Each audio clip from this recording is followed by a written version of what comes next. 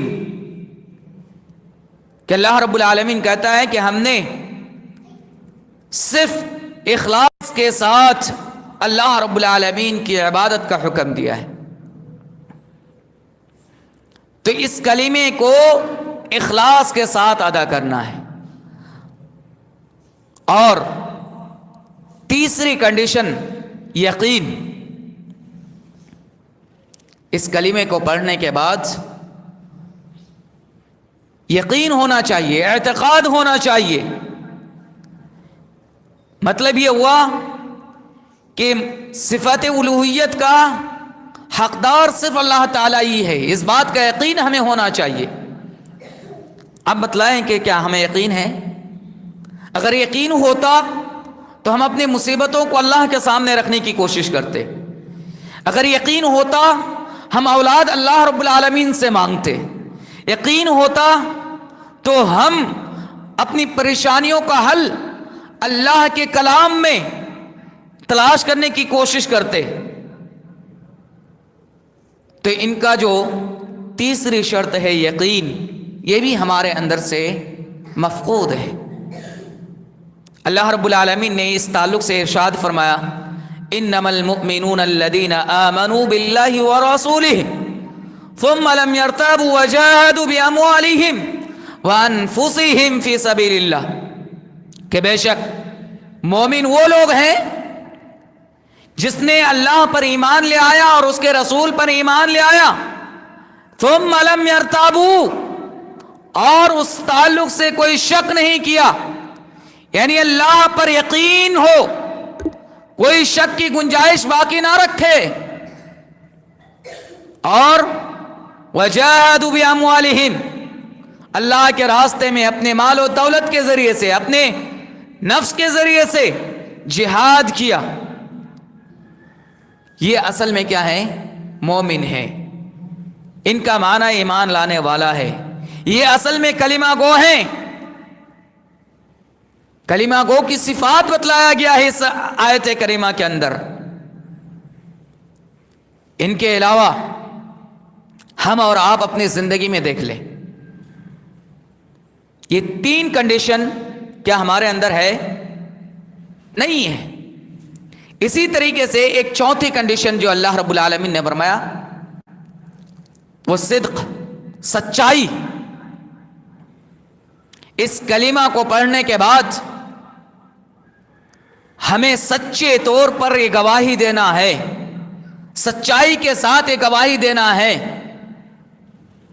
کہ اللہ رب العالمین ہی معبود برحق ہے. یعنی گویا کہ پتہ یہ چاہ کہ کلمہ کو زبان سے ادا کرنے کے بعد دل میں اس کی تصدیق ہونی چاہیے, یقین ہونا چاہیے اور اخلاص ہونا چاہیے. اگر یہ چاروں چیزیں ہمارے اندر ہے تب تو واقعی ہم مسلمان ہیں. ہم نے کلمہ طیبہ کو ادا کیا تو اس کا فائدہ ہمیں ملنے والا ہے. اور اگر یہ چاروں چیز نہیں پائی گئی تو یاد رکھنا کہ یہ ہمارا کلمہ پڑھنا ہمارے لیے نجات کا ذریعہ نہیں بن سکتا. میرے بھائی اور دوستو, ان کے علاوہ ایک کنڈیشن اور ہے جو اسی سے جڑا ہوا ہے. تمام تر شرکیہ اعمال یا کفرانہ اعمال کا رد کرنا. یہ نہیں کہ ہم کلمہ طیبہ کو پڑھتے بھی ہیں اور اگر فلاں شخص کفر کرتا ہے, شرک کا عمل کرتا ہے تو ہم اس بات کو بھی تسلیم کرتے چلیں کہ وہ صحیح کر رہا ہوگا. اگر آپ نے اس طریقے کا اعتقاد رکھا تو آپ اس کلمے کے جو شروط بیان کیے گئے ہیں ان میں داخل نہیں ہوئے. آپ کا یہ کلمہ پڑھنا بیجا اور بیکار ہوگا. ورنہ آپ دیکھیں کہ غیر بھی اس کلمے کو ادا کرتے ہیں تو کیا اس کو مسلمان کہہ دیا جائے گا؟ آپ آج کے ڈیٹ میں دیکھیں کہ بہت سے پنڈت ہمارے پروگرام میں آتے ہیں اور اس کلمے کا اقرار بھی کرتے ہیں, زبان سے پڑھتے بھی, ان کے معنی و مفاہیم کو بیان بھی کرتے ہیں. تو کیا اس کو مسلمان میں شمار کر لیا جائے گا؟ نہیں, کیونکہ انہوں نے اس کلمے کو تو پڑھا لیکن ان کے اندر شک پایا گیا.